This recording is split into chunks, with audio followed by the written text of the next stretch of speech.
എല്ലാവർക്കും നമസ്കാരം. അപ്പോൾ ഇന്ന് മായദർപ്പണ ടീം എത്തിയിട്ടുള്ളത് പാലക്കാട് അഹല്യ ഹെറിറ്റേജ് വില്ലേജിലാണ്.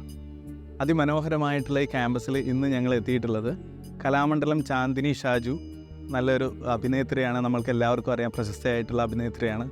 അവരുടെ കുറച്ച് വിദ്യാർത്ഥിനികളുടെ ഭരതനാട്യം അരങ്ങേറ്റത്തോടനുബന്ധിച്ചിട്ട് ഒരു പ്രൊമോ വീഡിയോ ഷൂട്ട് ചെയ്യാനാണ് ഞങ്ങൾ എത്തിയിട്ടുള്ളത്. ഞങ്ങളിവിടെ രണ്ടാമത്തെ തവണയാണ് ഈ ക്യാമ്പസിൽ ഷൂട്ട് ചെയ്യുന്നത്. മുൻപും ചാന്ദിനി ചേച്ചിക്ക് വേണ്ടി തന്നെയായിരുന്നു നമ്മൾ ഷൂട്ട് ചെയ്തിരുന്നത്. അതിൻ്റെ കാഴ്ചകൾ നമുക്കൊന്ന് കണ്ടുതരാം.